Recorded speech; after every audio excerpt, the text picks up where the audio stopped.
గుంటూరులో వైద్య ఆరోగ్య శాఖ అధికారి కార్యాలయాన్ని ముట్టడించిన సిపిఐ నేతలు రాష్ట్రంలో మెడికల్ మాఫియా ఆగడాలను అరికట్టాలని సిపిఐ జాతీయ కార్యవర్గ సభ్యులు ముప్పాళ్ల నాగేశ్వరరావు డిమాండ్ చేశారు. ఇదే అంశంపై శనివారం మధ్యాహ్నం 12 గంటల సమయంలో గుంటూరులో వైద్య మరియు ఆరోగ్య శాఖ అధికారి కార్యాలయాన్ని ముట్టడించారు. అనంతరం మీడియాతో ముప్పాళ్ల నాగేశ్వరరావు మాట్లాడుతూ కాలం చెల్లిన మందులను వాడుతున్న హాస్పిటల్పై చర్యలు తీసుకోవాలని డిమాండ్ చేశారు. ఈ కార్యక్రమంలో సిపిఐ గుంటూరు జిల్లా కార్యదర్శి కోట మాల్యాద్రి, నగర కార్యదర్శి అకిటి అరుణ్ కుమార్, ఏఐటిసి నాయకులు రాధాకృష్ణమూర్తి, రావులంజుబాబు, పలువురు నాయకులు పాల్గొన్నారు.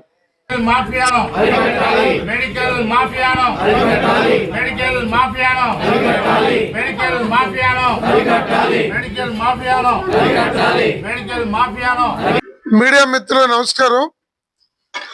ఈరోజు భారత కమ్యూనిస్ట్ పార్టీ యావత్ ఆంధ్రప్రదేశ్ లో వైద్య రంగం ప్రజాకంటకంగా మారిన నేపథ్యం, నకిలీ మందులు, ఎక్స్పైర్డ్ మందులు, అవుట్డేటెడ్ మందులు మన దేశానికి, రాష్ట్రానికి, ప్రపంచంలో వాడిన మందులు తీసుకొచ్చి ఇక్కడ అమ్ముతూ ప్రజల ఆరోగ్యాన్ని పణంగా పెట్టి నిలువదోపిడీ చేస్తున్న పరిస్థితుల్లో మన డ్రగ్ ఇన్స్పెక్టర్ల వ్యవస్థ కరప్ట్ అయిపోయింది, అవినీతి మయమైపోయింది.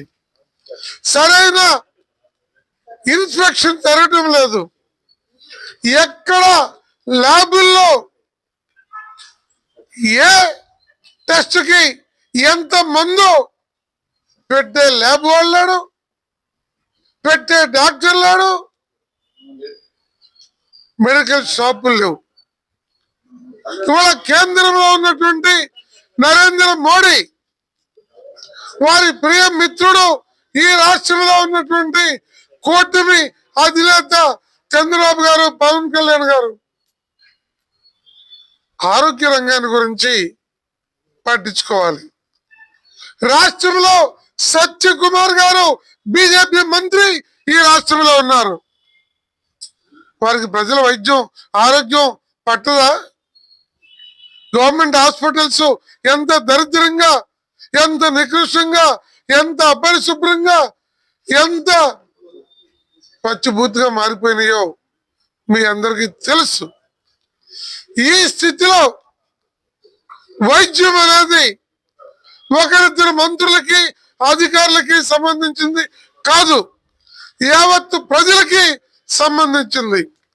ఇవాళ వైద్యాల్ని ప్రైవేట్ వాళ్ళకి అప్పచెప్పి, విద్యని ప్రైవేట్ వాళ్ళకి అప్పచెప్పి, గనుల్ని ప్రైవేట్ వాళ్ళకి అప్పచెప్పి, సర్వం ప్రైవేటైజేషన్ పేరుతో ఢిల్లీ నుంచి గల్లీ దాకా ఈ తారక మంత్రాన్ని జపించి ప్రజల్ని మోసం చేస్తున్నారు.